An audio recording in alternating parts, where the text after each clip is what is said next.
창세기 45장 3절부터 9절 제가 읽어드리겠습니다. 내가 요셉입니다. 아버지께서 아직 살아계시다고요? 요셉이 형제들에게 이렇게 말하였으나 놀란 형제들은 어리둥절하여 요셉 앞에서 입이 얼어붙고 말았다. 이리 가까이 오십시오 하고 요셉이 형제들에게 말하니 그제야 그들이 요셉 앞으로 다가왔다. 내가 형님들이 이집트로 팔아버린 넘긴 그 아우입니다. 그러나 이제는 걱정하지 마십시오. 자책하지도 마십시오. 형님들이 나를 이곳에 팔아넘기긴 하였습니다만 그것은 하나님이 형님들보다 앞서서 나를 여기에 보내셔서 우리의 목숨을 살려주시려고 그렇게 하신 것입니다. 이 땅에 흉년이 든지 이태가 됩니다. 앞으로도 5해 동안은 밭을 갈지도 못하고 거두지도 못합니다. 하나님이 나를 형님보다 앞서서 보내신 것은 하나님이 크나큰 구원을 베푸셔서 형님들의 목숨을 지켜주시려는 것이고 또 형님들의 자손을 이 세상에서 살아남게 하시려는 것입니다. 그러므로 실제로 나를 이리로 보낸 것은 형님들이 아니라 하나님이십니다. 하나님이 나를 이리로 보내셔서 바로의 아버지가 되게 하시고 바로의 온 집안의 최고의 어른이 되게 하시고 이집트 온 땅의 통치자로 세우신 것입니다. 이제 곧 아버지께로 가셔서 아버지의 아들 요셉이 하는 말이라고 하시고 이렇게 말씀을 드려 주십시오. 하나님이 저를 이집트 온 나라의 주권자로 삼으셨습니다. 아버지께서는 지체하지 마시고 저에게로 내려오시기 바랍니다. 아멘. 9절까지 보았습니다. 오늘 설교 제목은 이제 설 연휴를 앞두고 설 명절을 어떻게 보낼까로 붙였습니다. 그런데 오늘 우리가 읽은 말씀이 설날을 대한민국의 설날을 앞두고 쓴 말씀은 아니겠죠. 그러니까 이 말씀을 보면서 이제 설 연휴를 앞두고 제가 말씀을 묵상하면서 어떤 말씀을 전할까 생각하다가 여기 보니까 원리적인 면, 지금 이 스토리를 보면서 요셉의 이야기, 그 형제들의 이야기, 가족들이 만나는 이야기 이런 걸 보면서 설 명절을 이렇게 보내면 좋겠다. 하나님의 뜻에 맞겠구나. 하나님이 기뻐하시는 명절을 보낼 수 있겠구나 생각이 들었습니다. 이제 적용을 한 거죠. 오늘 말씀은 여러분이 잘 아는 대로 요셉의 이야기인데 요셉의 생애 가운데 가장 이 드라마로 보면 재밌는 부분이 있잖아요. 클라이막스라고 하죠. 절정. 거기에 해당되는 거예요. 여러분이 아는 것처럼 요셉은 야곱의 12아들 중에 11번째 아들입니다. 근데 요셉은 11번째 아들이긴 하지만 야곱이 사랑하는 여인 라헬의 첫째 아들이에요.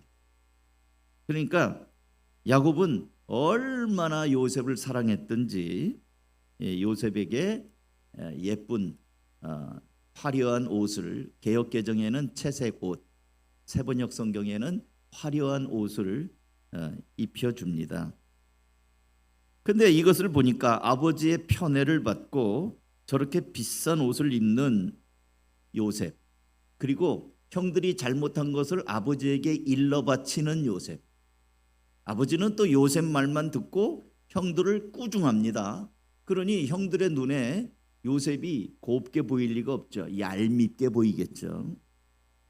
그렇게 이제 미워하는 가운데 이제 요셉은 형들에게 팔려서 이제 이집트의 노예로 끌려가게 됩니다. 그때 요셉의 나이가 17살이에요. 한번 생각해 보세요. 형들에게 팔려서 노예 상인에게 쇠사슬에 꽁꽁 묶여서 끌려갈 때 요셉의 마음은 어땠을까요? 여러분이 요셉이라고 생각하고 이게 성경 재밌게 보려면 실감나게 읽으려면 당사자가 되는 거라고 그랬잖아요. 여러분이 요셉이라고 하고 옆에 형들이 있어요. 옆에 앉은 사람이 여러분의 형이라고 생각해 보세요. 어떤 마음이 들었을까요? 배신감. 형들이 그럴 수가. 나한테 이러면 안 되지. 절망. 내가 이제 노예가 됐구나. 끌려가면서 원한. 사무치지 않았겠습니까? 우리는 원수를 사랑하는 말을 많이 합니다. 여러분 원수 사랑하는 게 쉽습니까? 그건 기독교에서 성경에서 하는 얘기지 실제로 원수 사랑하는 거 쉬울까요? 근데 멀리 있는 원수는 그래도 좀 사랑할 수 있을 것 같아요. 예를 들어서 연일 미사일을 쏘아대는 북한 어때요? 밉죠, 저놈들이. 그런데 또 우리 중에 어떤 사람은 그래도 굶어 죽는 북한 사람들을 위해서 사랑하는 마음으로 인도적으로 우리 남한에 남는 쌀 보내자, 이러는 사람들도 있어요. 북한이 미운 사람도 있지만 굶어 죽는 북한 백성이 무슨 죄냐 그러면서 대한민국에 남는 쌀을 보내자, 창고에서 썩는 쌀 그거 보내자, 우리 동족인데, 그런 사람도 있단 말이에요. 비료 보내자, 뭐 의약품 보내자, 인도적인 거는 하자. 멀리 있잖아요. 원수는 원수인데 멀리 있어. 나하고 직접 이해관계는 그렇게 많이 없어요. 근데 한평생 같이 사는 부부일지라도 매사에 의견이 맞지 않아서 요즘에 우리나라에 황혼, 이혼이 늘어납니다. 젊은 날에는 이렇게 뭐라고 해도 꾹꾹 참았는데 이제 나이 들고 애들도 시집장가 다 갔는데 내가 뭐하러 끝까지 저 인간에게 저런 소리를 듣냐 해가지고 결혼생활 20년 30년 된 다음에 이혼하는 황혼이혼. 황혼이혼하면요 남편 퇴직금 다 절반 뚝 갈라먹어요. 남편 집도 갈라고. 국민연금도 반씩 나눠 가질 수 있어요. 그러니까 나이 들어서 황혼이혼하는 사람들이 있어요. 북한은 사랑하지만 같이 사는 남편, 같이 사는 배우자는 사랑하기가 어려운 거죠. 말이 부부이지 사실은 오래전부터 원수로 살고 있는 사람들이 있습니다. 찔리는 사람 있을지 모르겠어요. 우리 가운데 혹시 각방 사는 사람들은 오늘 회개하셔야 돼요. 형제 자매도 다르지 않습니다. 어렸을 때나 형제 자매지 이제 커가지고 결혼해봐요. 결혼하면 이제 부모가 돌아가시면 그 재산 가지고 상속 문제로 싸웁니다. 형제 자매 간에 돈 문제로 이 소송하고 원수가 되고 이러는 경우들이 많이 있어요. 그러니까 멀리 있어서 나와 직접적인 이해관계가 없는 진짜 원수는 사랑하기가 쉬운데 가까이 있는 부부, 형제, 자매라도 이해관계가 개입이 되면 원수보다 더 원수가 되는 거예요. 남보다 못한 사람들이 많습니다. 형제라고 해도 아마 이번 설에 1년에 한 번 겨우 보면서 빨리 보고 빨리 헤어져야지 하는 사람도 있을지 몰라요. 불편한 관계. 요셉의 형들이 그랬습니다. 자신을 편애하는 아버지를 등에 업고 아까 말씀드린 것처럼 자신들의 잘못을 일러 바치는 요셉은 원수 남보다 못했어요. 그러던 어느 날 아버지가 요셉을 불러 심부름을 시킵니다. 창세기 37장 14절. 이스라엘이 요셉에게 말했다. 이스라엘은 야곱입니다. 야곱. 너의 형들이 잘 있는지, 양들도 잘 있는지 가서 살펴보고 나에게 와서 소식을 전해다오. 그의 아버지는 헤브론 골짜기에서 그를 떠나보냈다. 요셉이 세겜에 도착하였다. 자, 이 말씀 잘 보세요. 아버지가 요셉에게 심부름 시키죠. 단순하게 아버지가 형들 잘 있는지 가서 보고 와라. 근데 그 말이 아니에요. 감시하고 오라는 거예요. 가서 너 형들이 혹시 못된 짓을 하고 있지는 않는지, 일은 제대로 하는지 살핀 다음에 나한테 소식을 전해달라는 얘기는 뭐예요? 일러 바쳐다오. 고자질해다오. 그 다음에 이 말씀 또 잘 보면 형들은 지금 들판에 뜨거운 태양빛이 내리쬐는 들판에 나가서 양을 치고 있는데 요셉은 나갔습니까? 안 나갔습니까? 안 나갔어요. 형들 다 나가서 이러는데 지놈은 나가지 않고 아버지랑 같이 화려한 옷을 입고 집에 있었습니다. 공평하지가 않죠. 형제들이 생각할 때 우리는 나가서 이렇게 고생하는데 저놈은 아버지 품에서 집에서 편하게 있구나. 불공평해요, 아버지가. 그리고 요셉이 미워요. 어쨌든 이 말을 듣고 아버지 심부름으로 형들을 살피기 위해 요셉이 오는 것을 형들이 먼저 봅니다. 그러면서 저놈이 온다. 꿈꾸는 놈이 온다. 그러면서 우리가 저걸 잡아서 죽여버리자. 창세기 37장 20절입니다. 같이 읽을게요. 시작. 자, 저 녀석을 죽여서 아무 구덩이에나 던져놓고 사나운 들짐승이 잡아먹었다고 하자. 그리고 그 녀석의 꿈이 어떻게 되나 보자. 이게 형들이 의논한 거예요. 남이 아니고. 동생이 얼마나 미웠으면 이렇게 죽일 생각을 다 했을까요? 이 가정은 참으로 비극적인 가정입니다. 형제들인데, 같은 아버지에서 나온 형제들인데 죽이려고 하는 겁니다. 원수죠.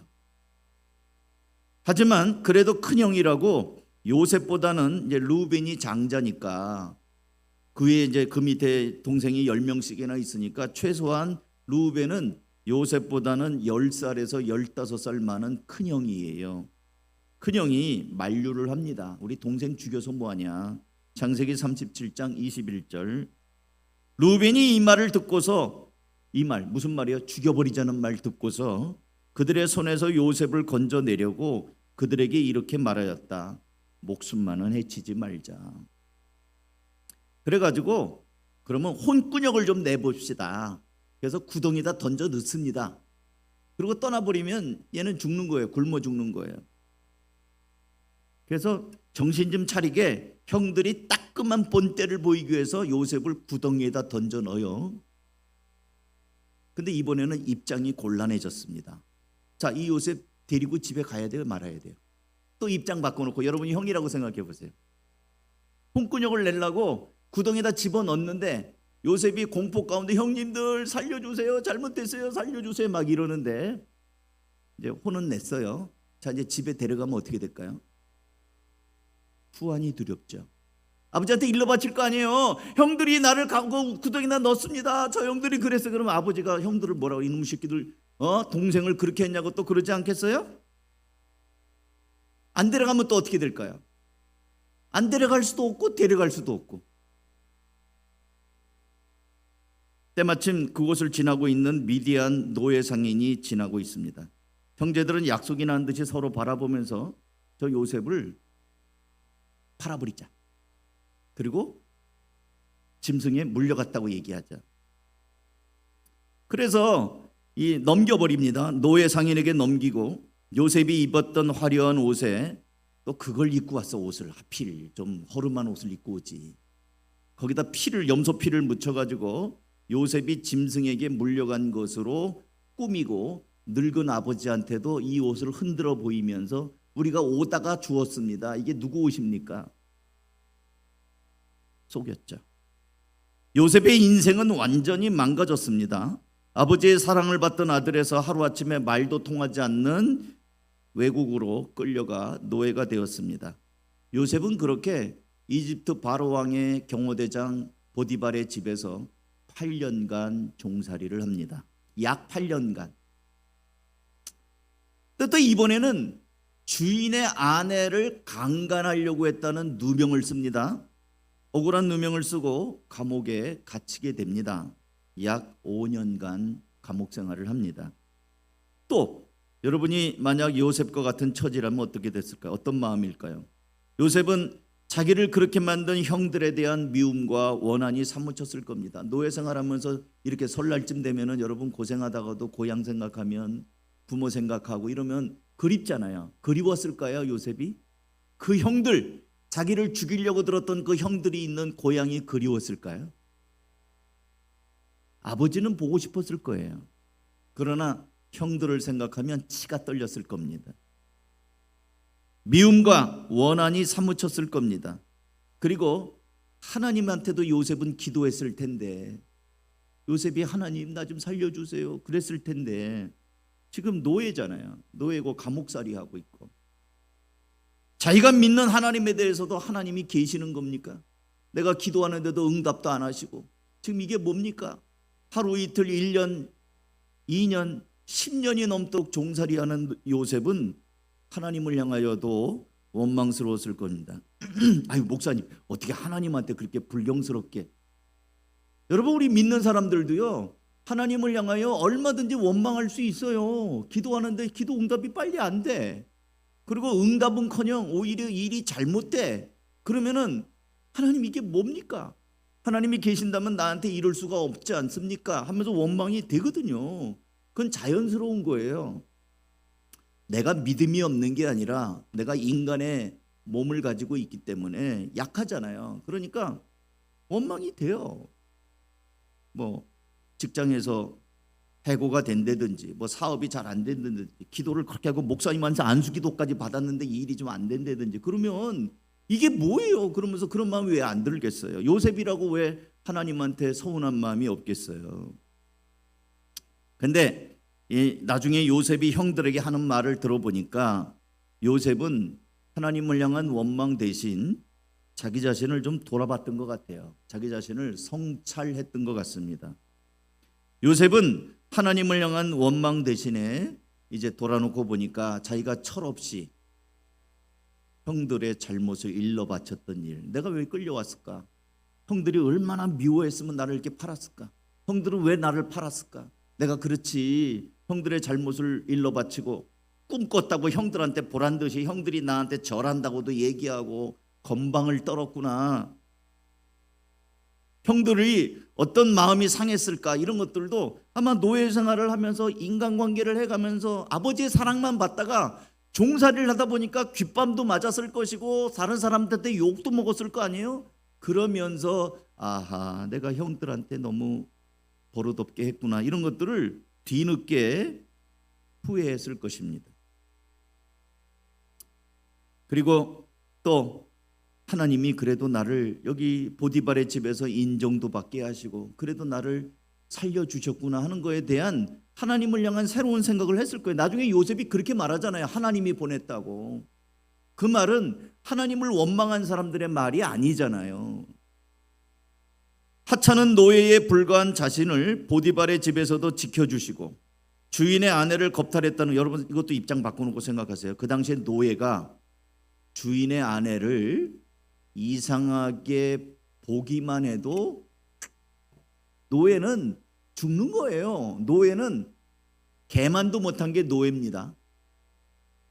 근데 그 주인의 부인이 요셉의 옷자락을 막 흔들면서 이놈이 나를 강간하려고 했다고, 남편 오기를 기다려갖고 막 떠들잖아요. 이 옷 주인이 나를 겁탈하려고 했다고. 남편 여러분, 집에 퇴근하고 왔는데 웬 놈이, 너 종놈이 그랬다고 그러면은 뭐야? 들어보나 마나요. 이거는 죽여버려야지. 그러면 죽는데 이 보디발은 요셉을 안 죽입니다. 왜요? 요셉이 죄가 없는 거 알았어요. 알았는데 그냥 놔두면 그 자기 부인의 또 체면이 또 뭐예요? 그러니까 적당한 선에서 죽여버릴 수도 있는 요셉을 죽이는 대신에 감옥에다 넣은 겁니다. 제가 볼 때는 주인은 요셉이 죄가 없는 걸 알았어요. 그리고 요셉은 감옥에서도 함께 하시는 하나님을 경험하며 하나님을 더욱 의지합니다. 하나님은 요셉에게 은혜를 베푸십니다. 성경은 하나님께서 요셉과 함께 하심으로 요셉이 하는 일마다 잘 되게 만들어 주셨다고 기록합니다. 창세기 39장 3절입니다. 같이 읽죠. 시작. 그 주인은 주님께서 요셉과 함께 계시며 요셉이 하는 일마다 잘 되도록 주님께서 돌보신다는 것을 알았다. 그러니까 보디발은 요셉과 함께 하시는 하나님을 알았어요. 저 죄인이라면 그럴 리가 없는데 하나님이 저 요셉과 함께 하는 걸 보니까 요셉은 하나님이 인정하는 사람이구나, 저런 죄를 범할 사람이 아니구나, 이걸 주인은 알아요. 그러던 중에 이제 요셉이 바로 왕의 꿈을 해석해 주므로 어느 날 갑자기 이집트의 총리가 됩니다. 그리고 이집트의 총리로서 바로의 꿈대로 7년 동안 풍년, 7년 동안 흉년, 이거를 지금 관리하고 있어요. 총리로. 근데 원수는 외나무 다리에서 만난다더니 이제 흉년 2년에 이집트에서 양식을 사기 위해서 형들이 온 거를 보게 됩니다. 20년 세월이 지났기 때문에 형들은 설마 요셉이 살아있을 거라는 상상도 못한 거예요. 노예로 팔려갔으니 어디 가서 맞아 죽었겠지. 설마 또 그래도 안 죽었다 하더라도 지금 곡식 싸러 온 저 총리가, 우리가 그 앞에 있는데 총리가 요셉이라는 거는 상상도 못하겠죠. 하지만 요셉은 형들을 대번에 알아봅니다. 어떻게 잊을 수 있어요? 그 얼굴을 잊을 수가 없죠. 창세기 45장 3절 오늘 읽은 본문이 이제 시작합니다. 같이 읽습니다. 시작. 내가 요셉입니다. 아버지께서 아직 살아계시다고요? 요셉이 형제들에게 이렇게 말하였으나 놀란 형제들은 어리둥절하여 요셉 앞에서 입이 얼어붙고 말았다. 요셉이 자기 정체를 밝힙니다. 형들은 충격을 받고 놀라서 입이 얼어붙고 말았다 그러잖아요. 20년 동안 까마득하게 잊고 있었던 이 일이 그 누구에게도 알려지면 안 되는 이 형제간의 비밀스러운 일이 지금 전혀 생각지 않은 자리에서 들통이 나버리는 거예요. 여러분, 죄는 반드시 드러납니다.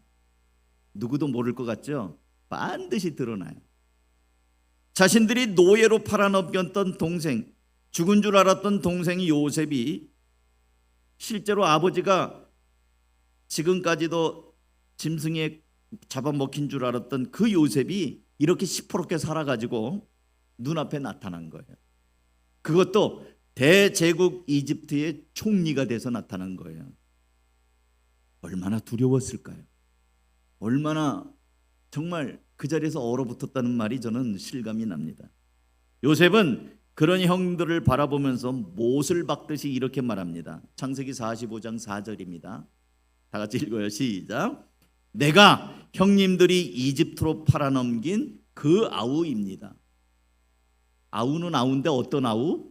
당신들이 나를 팔아먹은 그 아우입니다. 이 말 들은 형제들은 마음이 어땠을까요? 이젠 죽었구나. 이젠 죽었구나. 간담이 서늘해지지 않았겠어요? 내가 너희들이 팔은 바로 그 사람이야. 그러면은 이거는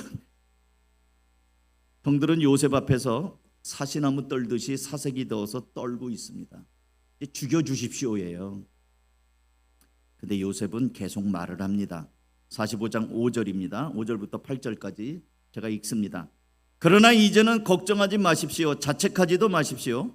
형님들이 나를 이곳에 팔아넘기긴 하였습니다만 그것은 하나님이 형님들보다 앞서서 나를 여기에 보내셔서 우리의 목숨을 살려주시려고 그렇게 하신 것입니다. 하나님이 나를 형님들보다 앞서서 보내신 것은 하나님이 크나큰 구원을 베푸셔서 형님들의 목숨을 지켜주시려는 것이고 또 형님들의 자손을 이 세상에 살아남게 하시려는 것입니다. 그러므로 실제로 나를 이리로 보낸 것은 형님들이 아니라 하나님이십니다. 요셉이 이제 그렇게 해석을 해서 얘기를 하는 겁니다. 그리고 요셉은 고향에 계신 아버지와 남은 식구에게도 빨리 가서 이 소식을 전하고 이집트로 와서 이 어려운 흉년 앞으로 5년이나 더 남았으니까 여기서 사시라고 내가 돌보겠다고 얘기를 합니다. 그게 이제 8절부터 9절이에요. 또 제가 읽어드립니다. 하나님이 나를 이리로 보내셔서 바로의 아버지가 되게 하시고, 바로의 아버지가 되겠다는 얘기는 어른이 됐다는 거예요. 이 애굽의 총리고 지금 모든 주권이 자기한테 있는 거예요. 바로 온 집안의 최고의 어른이 되게 하시고 이집트 온 땅의 통치자로 세우신 것입니다. 이제 곧 아버지께로 가셔서 아버지 아들 요셉이 하는 말이라고 하시고 이렇게 말씀을 드려주십시오.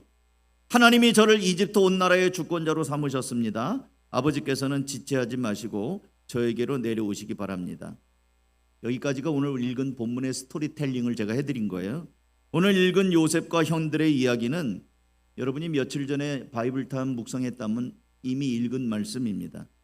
제가 이제 이 말씀을 보면서 원리적으로 이제 지금부터 잘 들으세요. 앞에까지는 제가 어떤 배경인지 흘러내려온 이야기를 쭉 해드린 거예요. 설날을 어떻게 보낼 것인가? 첫째, 떴나요? 읽어봅니다. 시작. 원한으로 대하지 마시고 하나님을 보시기 바랍니다. 우리나라 사람들은 부모 형제로부터 받은 상처, 서운함들이 의외로 많아요. 게다가 결혼까지 하면 다른 식구들이 들어와서 이런 상처와 서운함들이 더 증폭됩니다. 형제도 옛날 형제가 아니에요. 결혼하면 또 들어오고 형인데 형의 부인이 생기면서 그 부인이 조금 못됐다 그러면은 형도 못돼지는 거 아세요? 네.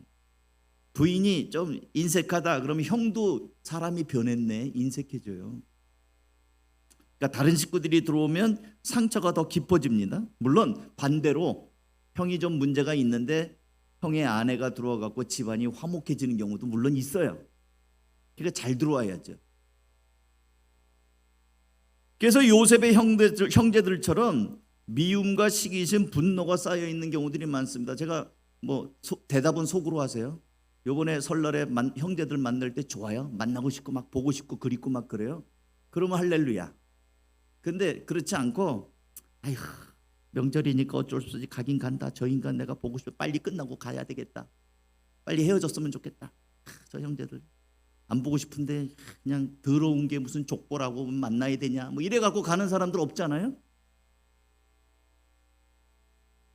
얼굴만 보면 옛날에 서운한 게 생각이 나. 못되게 한 게 생각이 나. 저희 집이 그랬어요. 저희 어머니 살아 생전에 우리 삼촌들이 장가 안 간 삼촌들이 얼마나 못되게 했는지 어머니가 저를 앉혀놓고 너희 삼촌이 말이야 이랬다 저랬다 그런 얘기 막 했다니까요. 그러니까 나도 삼촌이 미워지는 거예요. 삼촌이 그랬단 말이야? 그러면 이제 어머니한테 내가 그거 이제 세뇌를 받았잖아. 삼촌이 장가 안 간 삼촌이 우리 아버지한테 얼마나 우리 어머니한테 얼마나 못되게 했는지 그거 들으니까 내가 삼촌 보면은 내가 본 적은 없지만 그 삼촌 볼 때 곱게 눈이 나가겠냐고요. 형제간에 그런 게 서로 이렇게 악순환이 되는 경우들이 집안들마다 많아요. 의외로 원한이 있어요. 원한이 뭐 죽여야지 이런 원한뿐만 아니라 서운한 감정도 또 하나의 원한이에요. 변형된 형태의 원한이란 말이에요. 감정이고 나쁜 감정. 그거 생각하지 말고 하나님의 섭리를 보라고요. 요셉이 볼 때는 형들이 자기를 팔아버렸잖아요. 노예로. 보고 싶겠어요?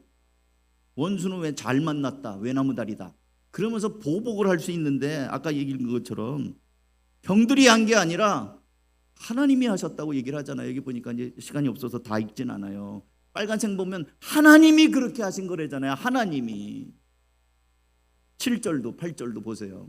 7절 8절 띄워봐요. 하나님이 나를 형님보다 앞서 보냈다고 그러고 하나님이 구원을 베풀려고 8절은 다 같이 읽어요. 시작. 그러므로 실제로 나를 이리로 보낸 것은 형님들이 아니라 하나님이십니다. 그럼 하나님이 하신 일을 보면 그 형들을 미워할 수 있겠냐고요. 하나님이 하신 거다.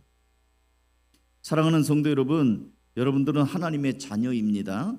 하나님의 자녀는 하나님께서 모든 일을 합력하여 선을 이루십니다. 로마서 8장 28절 이건 다 같이 읽어 시작. 하나님을 사랑하는 사람들 곧 하나님의 뜻대로 부르심을 받은 사람들에게는 모든 일이 서로 협력해서 선을 이룬다는 것을 우리는 압니다. 여러분 형제들을 보고 미워할 것이냐 전체로 인도하신 하나님을 보면서 하나님이 하셨다는 생각으로 사람을 다시 볼 거냐. 이번 설날에는 제발 옛날에 가졌던 구악감정 있잖아요. 이제는 텁시다. 털고 갑시다. 그 서운한 감정 언제까지 있을 거예요. 제가 나이가 40이 넘었는데도 우리 어머니가 어머니 돌아가셨지만 등록금이 없어가지고 우리 큰아버지한테 조카니까 등록금을 달래는 게 아니고 은행에서 등록금 대출을 받아야 되는데 누군가가 옛날에는 보증한 사람이 섰어야 됐어요. 그러니까 큰아버지 보고 조카 등록금 내야 되는데 보증 좀 서달라고 그랬더니 보증은 형제간에도 서는 게 아니라고 딱 잘라 거절했대요. 근데 그거를 너희 큰아버지가 말이야 우리가 어려울 때 우리가 뭐 이렇게 도와주고 저렇게도 도와줬는데 그까짓 거 조카 하나 돈 달래는 것도 아니고 그 대학 등록금 몇 푼이나 된다고 그거 보증 서는 거 안 섰다는 거야. 그거를요 제가 40이 넘을 때까지 얘기해요. 우리 그 대학 보증은 20살쯤 되는 건데 20년이 넘도록 너희 큰아버지에 대한 서운함이 얼마나 컸던지 그 얘기를 계속했어요.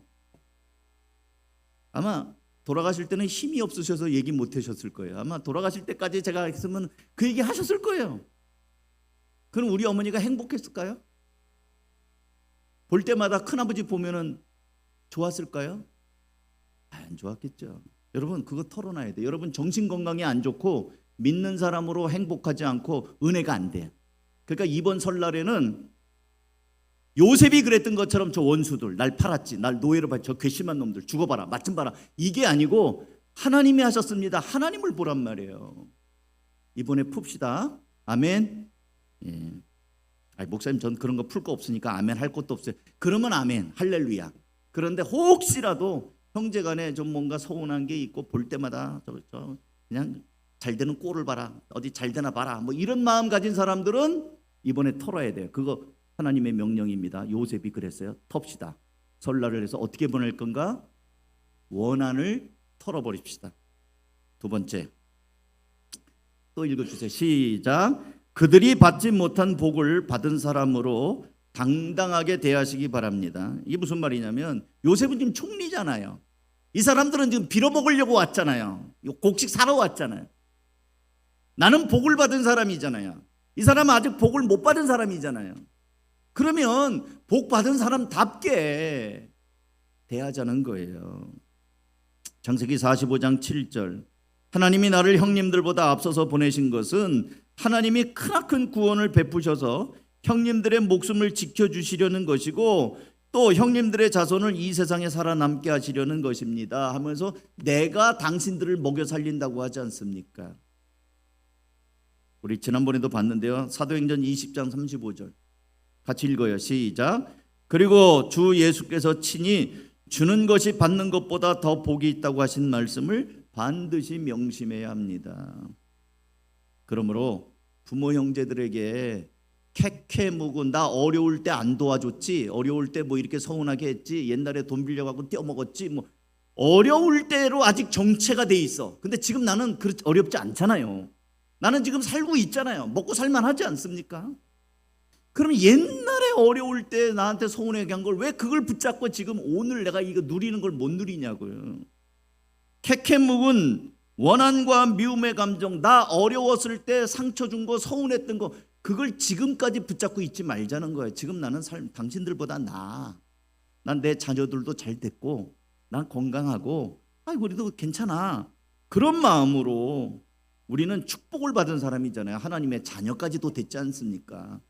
요셉은 지금 총리고 내 앞에 지금 엎드려 있는 사람들은 지금 빌어먹으려고 지금 곡식 몇 푼이라도 살려고 좀 온 사람들이니까 거기다 대고 그 붙잡고 똑같은 사람 될 게 아니고 복받은 사람으로 주님도 모르고 그러니까 불쌍히 여기고 그렇게 좀 당당하게 살자는 거예요. 오늘 설날 맞두고 두 가지를 말씀을 드립니다. 사람을 향하여 원한이 아니라 하나님이 하신 일을 바라보면서 또 저 사람 보고 그렇게 할 것이 아니라 나는 복을 받은 사람으로 당당하게 대하면서 오늘 요셉처럼 여러분에게 상처를 주고 배신감을 갖게 한 여러분의 부모, 형제, 일가, 친지들을 향해서 묵은 상처나 감정들을 이제는 훌훌 털고 하나님께서 복 주신 사람으로 당당하고 자신감 있는 모습으로 만나고 돌아오는 그런 설날이 되시기를 바랍니다. 과거에 묵은 감정의 찌꺼기들은 우리가 복된 삶을 향해 앞으로 나아가는데 우리의 발목을 잡는 장애물이 되게 됩니다. 이번 설날을 계기로 여러분 강조합니다만 훌훌 털고 시원한 마음으로 정리된 마음으로 이제는 과거에 묶여 있는 것이 아니라 앞을 향해서 나아가며 더욱더 복된 삶을 살아갈 수 있기를 주님의 이름으로 축복합니다. 자, 이제 이 시간에 잠깐 반주해 주시고 기도하겠어요.